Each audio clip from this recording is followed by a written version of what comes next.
raadiyoon sagalee Ameerikaa wixataa qabee haga jimaataatti galgala keessaa sa'a lamaa walakkaa jalqabee haga sa'a sadiitti meetir baandii 22-25 fi 31 irratti Waashingtan DC irraa kan dabarsu sagantaa afaan Oromoo amma jalqaba.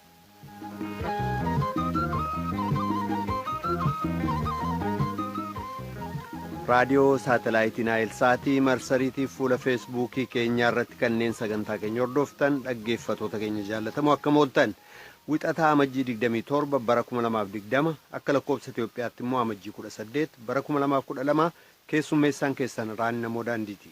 Kan oduu dubbisu Antuu Jibee Horaati. Mataan oduu har'aa taphataan kubbaa saaphanaa beekamaa Koobii Biraayant du'uun addunyaa rifaasise akkam ooltan.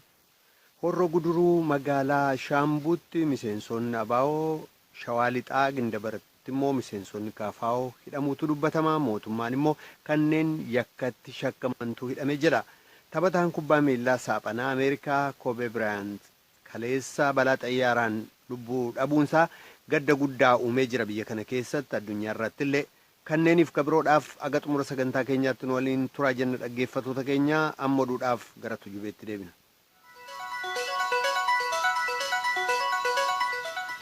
Namoonni naannoo addunyaa jiran taphataan kubbaa saaphanaa beekamaa Koobii Biraayant balaa heelikoopteraan du'uu laalchisee gaddatti dhaga'ame ibsaa jiran. Koobii Biraayant ga'eessa waggaa 41 ture. Biraayantiif intalli isaa umriin waggaa 13 ji'aanaan kanneen dugdee magaalaa Los Aanjelesitti du'an keessaati. Innaa balaan sun irra ga'e dorgommii taphaa saaphanaa kan dargaggootaa irratti argamuuf imalaa turan. Biraayant heddumminaan tarkaanfii magaalaa Randeebiyaa Biraayant tiraafikii heddumminaan magaalaa sana keessa jirurraa maquuf jecha mana isaatii gara tapha sanaatti imaluuf heelikoopteraan balali'uu himame. Poolisiin konyaa Los Aanjeles qorannaan aangawoota federaalaa waliin geggeessamaa waan jiruuf uummati bakka balaa sanarraa akka fagaatu gaafateera. Kana laalchisee qophii ispoortii keessatti gabaasa bal'aa qabna. Muummichi ministeeraa Chaayinaa Lii Keekiyang vaayirasii haaraa uumame kan koraanaa jedhamuuf namoota 81 galaafate ittisuun akka danda'amu qorachuuf jecha har'a magaalaa Waahun daawwachuudhaan aangawoota eegumsa fayyaa waliin wal arganii jiran.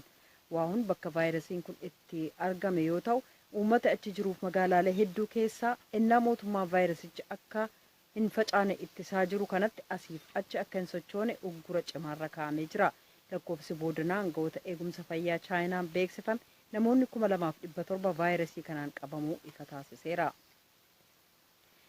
Muummichi ministeeraa Israa'el Benjamin Netanyaa'uuf kan turan Geenz har'a Waayit Haawusitti addaan marii kan geggeessan yoo ta'u pirezidaanti Doonaald Tiraamp kan yeroo dheeraaf eegamaa ture karoora isaanii walitti bu'iinsa Israa'eliif Faalisxiin ilaalchisee ibsa kennuuf jiru jedhameera. Tiraampiif Netanyaa'uun kibxata borii innaa waliin ta'uun tuuta oduuf ibsa kennan karoora isaanii uummataaf ifa taasifama jedhamee eegama. Waggoota 3 darban michuu Israa'el kan ta'an pirezidaanti Tiraampiif gara isaanii waliin dhimmootii barbaachisaa waa'ee nageenyaaf dhimmootii haqaa keenyaa irratti mari'achuuf jirraa jedhan Netanyaa'uun. Kadhagaa jirtan raadiyoo sagalee Ameerikaa sagantaa afaan Oromooti. Hoogganoonni mootummoota Eertiraa, Itoophiyaa fi Somaaliyaa Asmaraa keessatti wal ga'uudhaan marii gadi fageenya qabu dhimmootii biyyoota sadanii walta'iinsaaf misooma naannoo gaanfaa Afrikaa irratti mari'atanii jiran. Hoogganoonni sadeen waliigaltee biyyoota sadanii baatii fulbaana bara 2018 irra ga'ameef cicha qaban akkasumas hojiirra oolchuuf tattaaffii waliin qaban irra deebi'uu mirkaneessaniiru. Hoogganoonni kun waliin ta'uudhaan waliigaltee sana attamiin hojiirra akka oolchan gamaaggamuudhaan bara 2012 waggoota ittaanan keessa wal ta'anii yaaddoon nageenyaa ittisuuf deddeebii namootaaf meeshaalee seeraan alaa ittisuu akkasumas dawaa sammuu adoochuu deddeebisuu ittisuu karoora dandeessisuu baafataniiru. Itti dabaluudhaan hoogganoonni biyyoota sadeenii biyyoonni sadan qabeenyaa uumamaa qaban hojiirra oolchuudhaan wal ta'anii hojiiwwan hawaasummaaf misooma dinagdee hojjechuuf walii galanii jiran. Namoonni daldalaa lama magaalaa Teeppii godina Shaakaa naannoo uummattoota kibbaa keessatti ajjeefamuun gabaasameera. Haleellaa suukanneessaan obbolaa lamaan kanneen naannoo Amaaraa irra ta'an irratti raawwate qaama haleellaa walitti aansuudhaan garee hin beekaminiin naannoo sana keessa sosso'aniin geggeeffameetii jechuudhaan jiraattonni raadiyoo sagalee Ameerikaaf ibsaniiru jedha. Yoonaataan Zabdiyoos oduu namaaf qabnu kanu.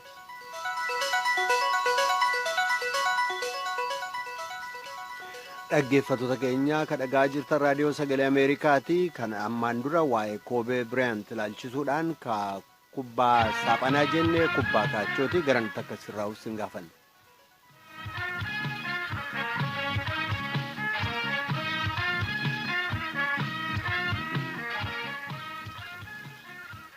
Godina Horroo Guduruu Wallaggaa magaalaa Shaambuutti miseensonni adda bilisummaa Oromoo lakkoofsi isaanii hin beekamiin hidhamuu maatiilee namoota jedhamanii keessaa VOA'tti himanii jiru.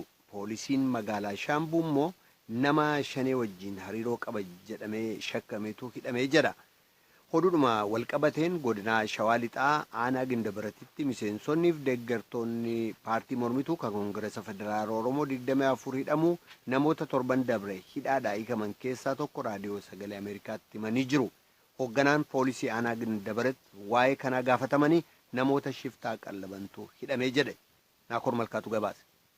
Godina Horroo Guduruu Wallaggaa magaalaa Shaambuutti intalli isaanii caaltuun humnoota mootummaatiin dheengadda jechuunis amajjii 16 bara 2012 haala ittiin qabamte jedhan haati caaltuu aadde Askaalan akkasitti ibsu.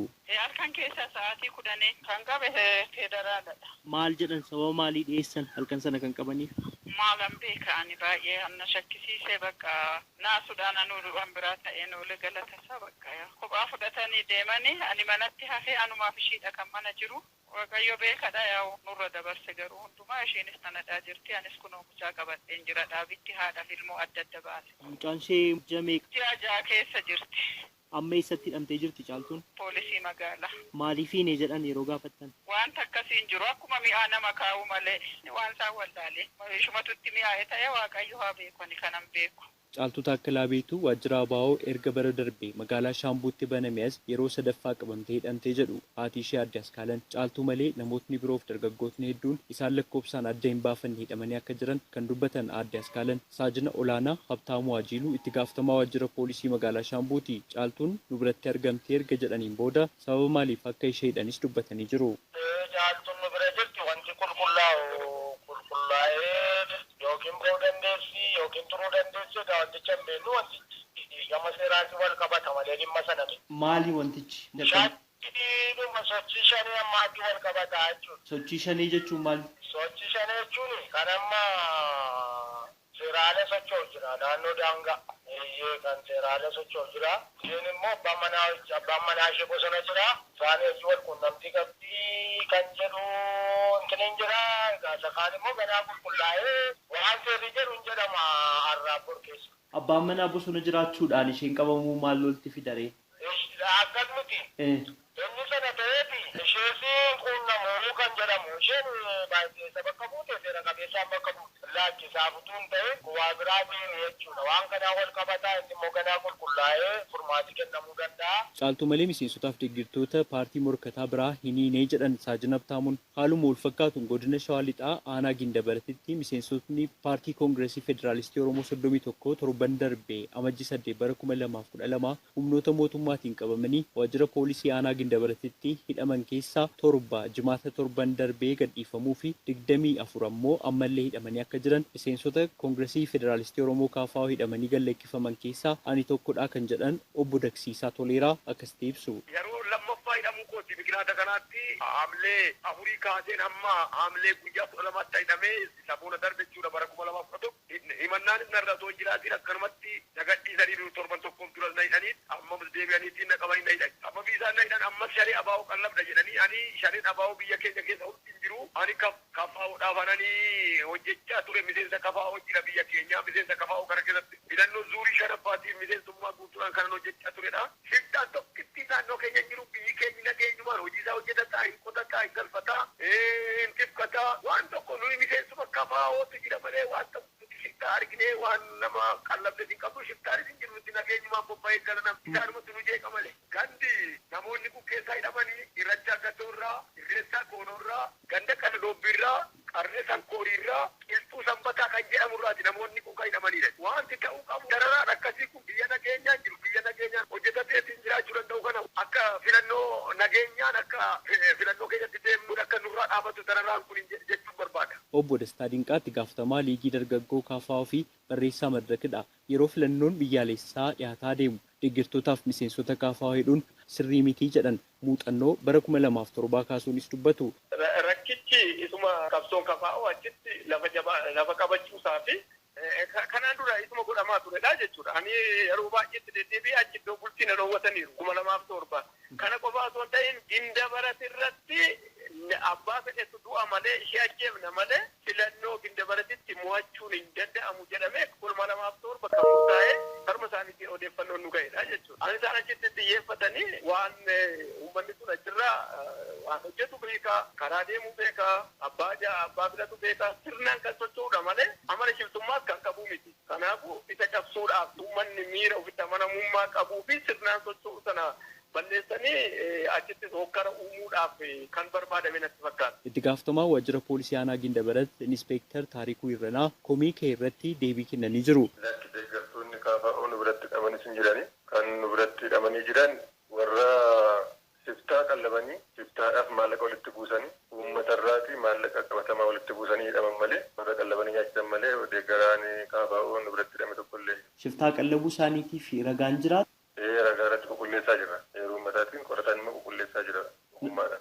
Yakkamaan kamiyyuu amma irratti qulqullaa'utti ani kana godheeran jedhu qabatamaan ganda tokko maatiidhuma dhayyuu fakkeenya meeshaadhaan deeggaramee otoo socho'aa jirus kan qabamee jira. Keessattuu ganda reessaa koonoo keessatti kan qabatamaan otonni qallaba nyaachisee bosonaa deebi'aa jiru qaban jiru. Isaan kanadha malee namni qabatamaan akkasumaan mana qabamee dhufe tokkollee hin jiru. Bulchaan aanaa Gindabarat obbo Tasfaa Badhaanee garuu hidhamuu miseensota kaafa'oo quba hin qabu jedhan. Akka isaaniitti koreen isaanii asittis beekamaadha. Waajjira isaa akka isaaniitiin jiru. Kana duras waliin marii gaggeessaatti turreerraa. Dabin torban lamaan darbe keessaa koree isaanii kan ta'an marii haala nageenya aanaa irratti waamnellee waliin mari'achaatti turreetti. Kanaaf nuyi ammatti miseensa kaafa'oo keessaati nuti addatti rakkoo akkasiitiin filannoo wajjin wal qabsiifame siyaasa isaanii akka isaan hin barsiifanne sagantaa qaban akka uummata biraan hin gahanne wanti gama keenyaatiin kun ta'e homtuu tokko hin jiru waan ta'eef hin jiruu fi waan haqaaf qulqulluu ta'e irratti otoo odeeffannoo isiniif kennanii immoo irra gaarii. Gandoota baadiyyaa irratti kan isaan jechaa jiranii? Lakki ammatti waan waliigalaatiin jiru waan isaanillee miseensi keenya abaluutuun nu jalaatti akkasittiin naannu immoo ganda kanarraati an akkasiitiin jira kun kan mootummaatiin dhiibbaan irratti jira hin jedhoo taate iftoominaan waliin haasa'uutii hin dandeenye. Raadiyoo Sagalee Ameerikaaf Naakoor Malkaa Amborraa.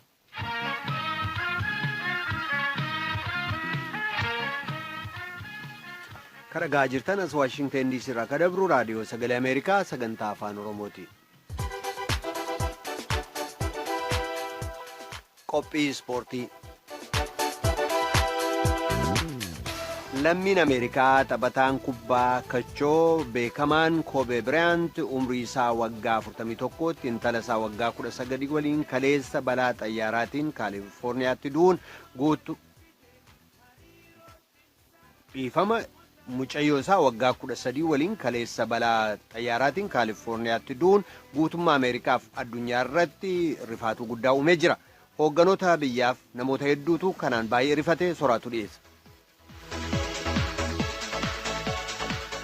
Kennaanu maqaan isaa ilaaf gurra addunyaa guute marroo hedduu shaampiyoonaa ta'e kanumaan horelle nam qalbii qabu ka addunyaan waan hedduun faarsitu Kobe Bryant kalee xuyyuurii isaa lafaan dha'ee galaafate. Kobe Bryant nama hedduu rifachiisdootii isa tunen warri ispoortii jaalatu nama kum hedduutti nam kana waan jennee faarsu hin dhabnee rakkachuu jirraa jedhe. Bryant nama Ameerikaaf addunyaa keessatti kubbaa kachoo kan immoo baaskeetbool taphachuun waan hedduun faarsan. When I have my legs, I can go through that shot. I feel very comfortable in that shot and stopping and pulling up. So akkana jedhe yoo miila fayyaa qabaadhe akka dansa taphadha tanumaan uf beekaa jedhee dubbatu gaaf jiru.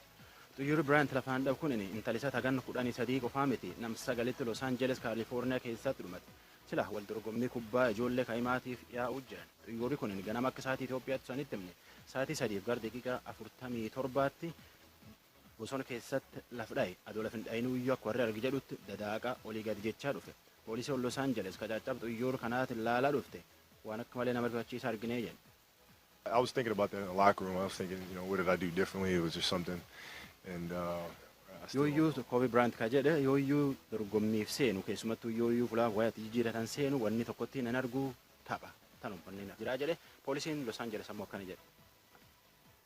And right now it's as you can imagine, it's a logistical nightmare in a sense because the crash site itself is not easy. Kuno akkuma argitan kana lafti inni itti caccabde lafti akka malee jajjabduuti makaraa guddaan barbaaduutti jira.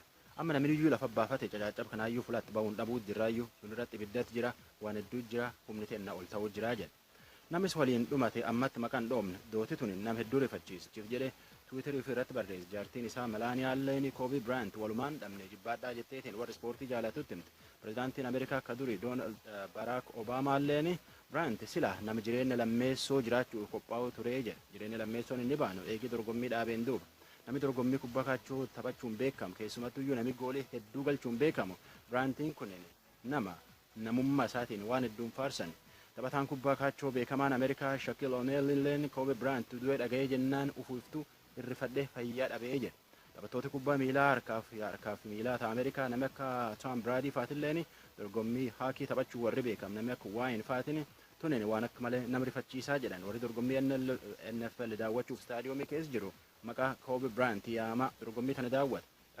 xaliyaanatti gareen kubbaa miilaa beekamtuun AC Milan keessa kaduri Kobe Bryant akka malee daawwatulleen addunyaan nama qalbii guddaa qabu dhabdee jettee dubbatte ammallee nama hedduu is jaalatutti jira staadiyoomii keessattuyyuu itti baafatanii keessumattuyyuu staadiyoomii lafti inni keessa jiruuf kan Lakersii kubbaa inni taphatuuf jechuun achi keessatti walitti dhufaniitiin waan hedduun faarsuu jiran Kobe Bryant nama ganna 41tti lubbuudhaaf gaafas gaafa lubbuudhaaf sun ganni itti fuudhalleen garganna 18 lubbuu fuudhe nama jaartiin isaallee ganna 18 inni ganna 22tti fuudhe nama miliyoon hedduu waliin horanii abbaa ijoollee duraa afuriiti.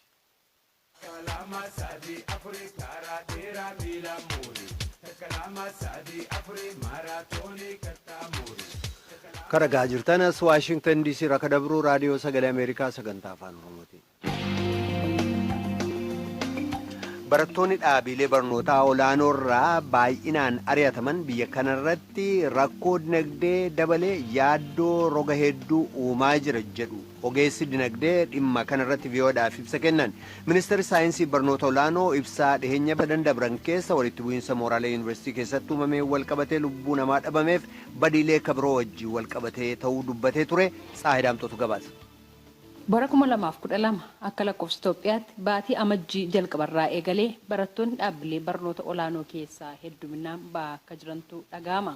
Dhaabbileen barnoota olaanoos barattoota adabaman lakkoofsa isaanii fuula marsariitii isaanii irratti maxxansuudhaan ibsaa turuun isaanii ni yaadatama. Lakkoofsi barattoota tarkaanfiin irratti fudhatamee yeroodhaa gara yerootti dabalaa jira. Sababni ari'amuu barattoota kanaa akka ministeerri saayinsii fi dhaabbilee barnoota olaanoo jedhetti ji'oottan sadan darban keessa walitti bu'iinsa mooraa yuunivarsiitii garaagaraatti uumameen lubbuun barattootaa darbuu sirni baruuf barsiisuu danqamuu qabeenyi dhaabbilee barnoota olaanoo barbadaa'uu fi nageenyi mooraa dhaabbilee barnoota olaanoo keessatti boora'uunidha. Kanaanis barattoonni hedduun barnootarraa dhorkamaniiru. Kaan ammoo akeekkachiisa dhumaatiin gara barnootaatti akka deebi'an taasisameera. Barattoonni kumaatamaan lakkaa'aman immoo sodaa nageenyaa qabna jechuudhaan barnoota isaanii addaan kutanii gara bakka dhufaniitti deemaniiru mooraa gad lakkisanii. Barattoonni barnoota addaan kutanii deemuu fi barnootarraa ari'amuun isaanii dhiibbaan gama dinagdeetiin qabu ogeessa dinagdeerraa odeeffadheen jira. Dr. Guutuu Teessoo ogeessa dinagdeetiin. Qabeenyi biyyattii kanaadhaa inni guddaan humna namaati. Qabeenyi sadarkaa irratti biyyi kun ani qaba jettee investimentii biyya harkisuudhaaf guddina saffisaa qabu fiduudhaaf biyyi kun hojjechaa jirtu keessaa qabeenyi isheen kana jettu humna namaati. Humna namaa kanatti ta'aniitidha kan qabiyyeen lafaas uumamaallee kan biroollee kan dhufanii. Egaan biyyi kun qabiyyee guddaa ani qaba jettee ittiin addunyaatti dhaadattu kana balleessuu tamsaasuuf mancaasuudha jirti jechuudha. Fiduudhaadha. Akkamitti qisaasama ta'aadha. Tokkoffaa humna namaa Afrikaa qaban kana mancaasuun akka inni hin baranne godhuun akka inni hin qaroon akka inni iskiilii barbaachisaa ta'e argatee hin baane gochuun humni namaa kun bu'a qabeessa guddaa yookaan immoo hamma hojjechuu malu hamma oomishuu malu hamma vaaluu dabaluu malu kan hin daballe gochuudha jechuudha. Akka Dr. Guutuun jedhanitti qisaasamni gama dinagdeetiin sababa ari'amuu barattoota kanaan qaqqabu maatiirraa eegalaa jedhan. Barattoonni mooraa yuunivarsiitii irraa ari'ataman kun abbaa faatitti dadhabanii qabeenya qaban hundumaa irratti dhangalaasaniiti kan isaan mana barumsaatti argan.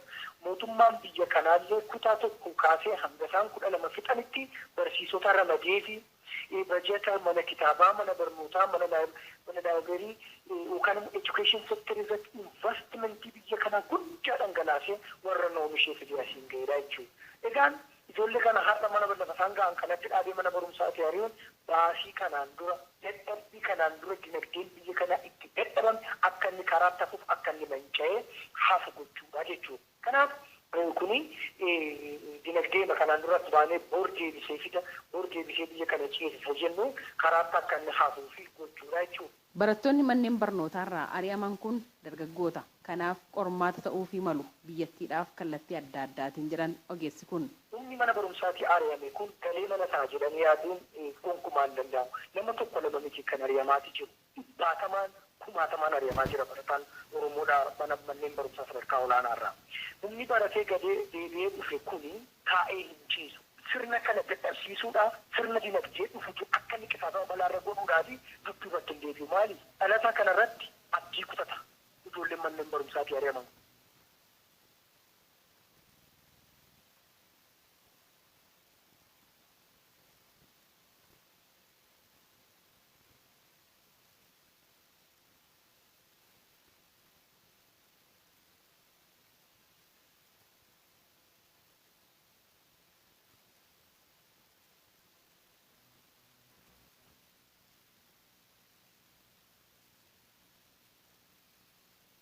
Danqaadhaa malee gara waan sodaattii irratti leenanii jechaan balaa hamaa dinagdee biyya kanarratti fidaa jechuudha. Rakkoolee barattoota waliin wal qabatee mul'achaa jiru mootummaan qaamoleen dhimmamtoota ta'anii fi maatiin akkasumas barattoonni wal ta'uudhaan mari'atanii furmaata waaraa fiduuf hojjechuun barbaachisaadha jedhan Dr. Guutuu Teessoo ogeessi dhimma dinagdee. Adeemsi amma itti barattoonni barnootaan ala ta'aa jiran gaaga'ama siyaasaa, dinagdee fi hawaasummaa biyya kanarratti fiduu malaa jedhan ogeessi kun. Furmaata waan jedhanis ibsaniiru. Ijoollee kana gorsanii, kadhatanii, qajeelfatanii, itti himanii gara mana barumsaa isaaniitti deebisanii akka isaan tasgabbaa'anii baratan gochuun tokko. Lammas gaaffiidhaaf kan ijoolleen kun waa godhu. Gaaffii ijoollee kana deebisuudha furmaanni isaa. Ijoollee kana mana barumsaatti ari'uun yoomii furmaatan. Ijoolleen kun kadhatamanii, gorfamanii, eeqqamamanii namoota isaan dhaga'anii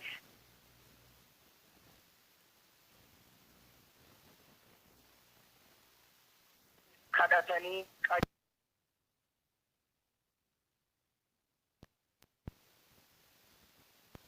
kan gochuun tokko. Lammas gaaffiidhaaf kan ijoolleen kun waa godhu. Gaaffii ijoollee kana deebisuudha furmaanni isaa.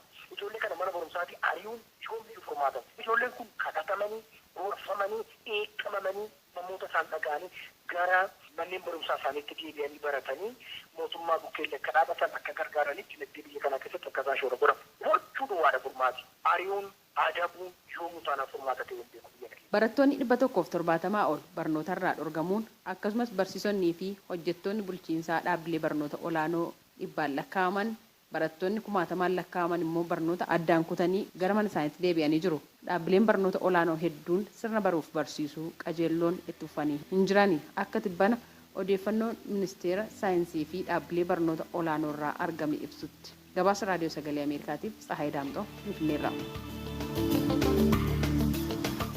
Kadhagaa jirtan raadiyoo sagalee Ameerikaa sagantaa keenyatti nutti ceena dhaggeeffatoota keenya paartiin biyyoolessaa Oromoo irraa ibsi torban dabre barreeffamaan bahe hoogganaan paartii kanaa jeneraal Kamaal Galchuu Booranatti biiroo banachuudhaaf deemnaan magaalaa Yaaballootti doorsisuudhaan banachuu dhorkan jedhee ture. Dhaabbanni oduu OMN immoo dhimma uummataa gabaasuuf deemee na dhorkan jedhee jira. Rogeessi Amzaa Booranaas uummataan wal arguu deemnaan na dhorkan jechuunsaa dhagaamee jira. Himannaalee kana ilaalchisuudhaan kan gaafatame bulchiinsi godinaa Booranaa garuu namni karaa seera qabeessaan dhufee dhorkame hin jiru jedha. Hin jiraatullee jedhee jira. Soraatu gabaasa. Barreeffama Paabaa irraa arganne paartii biyyoolessa Oromoo irraa arganne immoo Yaaballootisuma waan nu doorsisanii namni ijoolleen waliin hojjettullee nurraa jedhanii taappellaa karaa irraa dhaabachuullee nu dhowwanii jedhee paartiin isaanii baase achuuf jibbaatanii jennaan guyyaallee yaa'uuf jennaan oraanii karaa cufeetiin achillee dabruu nu dhowwanii jedhee Birgaadir Jeneraal Kamaal waraqatallee barreeffateetiin bulchootallee kennuuf jedheetiin tanallee akka hin dandeenye barreeffame kan irratti argine tan irrallee isallee argachuu hin dandeenye paartii isaa keessallee itti dedeebineetiin marrodduu nama argachuu hin dandeenye.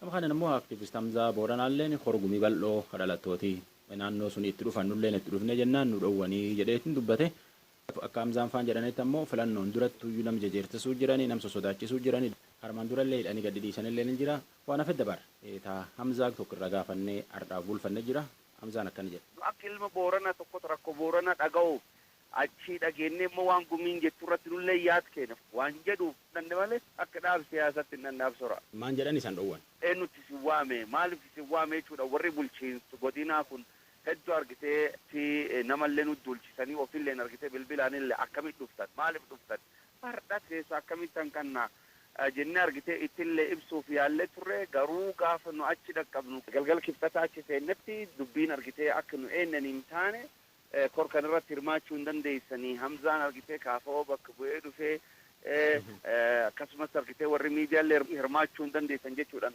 kallattii adda addaatiin argitee nutti himaa turan ganamallee sanii waraqaa waamichaa qabu qofatti argitee seenuu danda'a jechuudhaan hin seentan nuun jedhanii dhuma irratti komaandar waariyoon argitee ni dhufanii komaandar waariyoon dhufanii afaan nagaatiin nu dubbisanii wanni nu argine waan hedduu nama gaddisiisa uummanni keenya Boorana ukkataan gabrummaa hamtu keessa akka jiru argine warri bulchiinsitoonni godin sun bulchaa jiran uummat keenya argitee hacuu caamtu jal namni takka lubbuu dubbachuu hin danda'u paartiin bira dhufuu hin danda'u dargaggeeyyiin achi kee jirtu qeeroon achi kee jirtu ilaalcha ofii fedhii isaanii ibsatuu hin danda'an hin sodaachisan hin hidhan.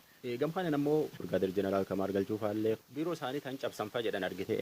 Nu kan afaanuma isaatiin bulchiinsi godina bilbilaanillee nu bilbilee akka paartii siyaasaa yoo nu dhuftan taate bulee horaa as nutti darbuu hin dandeettan akkuma Kamaal Galchuu argite asiiti baafne isinillee san baafdhaa data ture bulchaan godina. Ammaan tanaan dubbisuu jiru kun Abdi Tasfaayee Walde Mikaa'eleeti inni ittaanaa bulchiinsa godina Booranaati. Bulchaa godina Booranaa Abdi Guyyoo Galgaloo bilbilaan arguu hin dandeenye akka Abdi Tasfaayeen jedhutti abbaan fedhe dhufee biiroo banatee jennaan harumseeraatiin namuu yoo iyyuu dhuftaate dhaqeetiin aktivistiillee yoo uummata dubbisuullee fedhe taate wanni dhowwaa hin jirtu jedha. Birgaadir Jeneraal Kamaal Galchuufaallee karaa dabruu dhowwanii gara mooyyalee kanallee yaa'uu dhowwanii jedhanii isa yaaballoo buulellee ammallee sila jaarolee wal arguufillee waan akkana nu dhowwanii jedhanii warri miidiyaa OMN illee wama akkana keessa dabarree jedha. Aktivistootii namni akka Hamza Boorana faallee korgumii bal'oo seenuu nu dhowwanii jedha. Waan beekni himat kana ammaan jettaa Abdi Tasfaayee. Diyaaspoora Boorana warqanatti ala dhufeennaani jaarsiyya dubbinyaa jedhanii yaaman. Warri ammoo itti dhufan si'allee ni diteeyiliin beeku warri dhufnaani nami diyaaspooran haa seenu jedhan malee nami biikee jiru seenuu mallee tokkoffa kan bikoos diyaaspooraa nami affeerame jaarsiyyaati. Gaaddisuun Boorana bal'inni garaa Booran keessa dubbatanii waan kan xiqqoo ala baafachuu hin barbaanne waan gara Booranaati. Akka ammoo dhageenyetti horii horogumii bal'ooti tanaaf jedhanii nu dhowwanii jedha. Kaan ammoo miidiyaan OMN illee fakkeenya magaalaallee keeyyaanii biyyaallee dudubbisuufillee jennaan sekiruuti nu jala kaanii nu dhowwaniitiin akkuma nama jarjarsuun keessa baay'ee keessa yaanee jedha. Miidiyaan fedhii of dhaqeetiin waan fedhii biyyaa hojjetoo biyyi dubbisu dhowwaa qabdi. Dhowwaan qabdanne nam dhowwan hin jirru nuun garrellee yoo dhufellee hin dhageenye nu waan ka diyaaspooraa suniif ka jaarsi biyyaati ka yaamani jaarsi biyya yaaman malee bulrii balloollee hin yaamne ka dhibiin hin jiru ammoo himmenni nami dhowwallee hin jiru nuun dhageenye. Hamzaalleen ammoo dhufeennaani ati diyaaspooraa miti nu warra ala daarekti yaamne jira warra kana seenuu qabaa jedhan malee inni qaraayyuu dhufee simatee uummatillee simatanii bira yaa'anii. Gamkaan ammoo fakkeenya paartii Koongireesii Federaalistii Oromoo fa'aa warra Birgaadir Jeneraal Kamaal Galchuu isin biiroo banachuuf deemuu jiru. Yaabaloo itti dhaqee hoteelii keessatti marsaniisuma miidiyaan tokko jedhutti lubbuyyuu waan sodaachisaatii dafee keessa ba'e achi mooyyal deemuutti atu jirullee waraanii karaarra dhaabateetiin makiinaa waraanaa dhaabateetiin dabruu dhowwee jedhanii.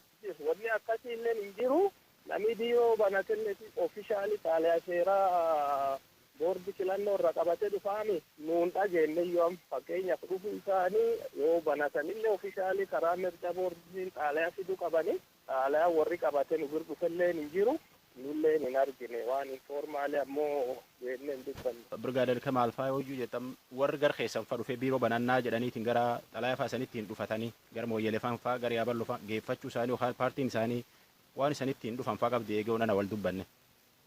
Nagi dhufna gamma namni tokkollee nuun hin baane. Onana ogaaf onana fakkeenya dhufe isaanii dhufaatii isaanii namuu malaa dhaga'e biiroo teessan seenuu isaanii meebii atin akka dansa keessa qubin qabuu jette dhufaatii warri dir dhufufaa tan silaafuu qubuu qabda ammoo ijoolleen maan dhageetti dhufaatii warra ta mooyyalee dabree fa'a. Hin dhageenye lakki mooyyalee dabreellee hin dhageenye.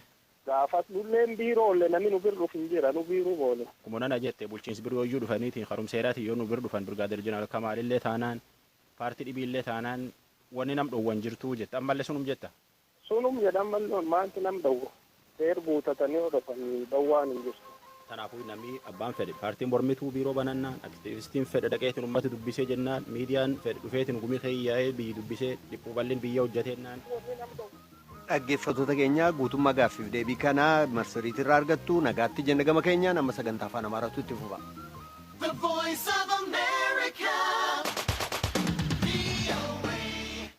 ይህ የአሜሪካ ድምፅ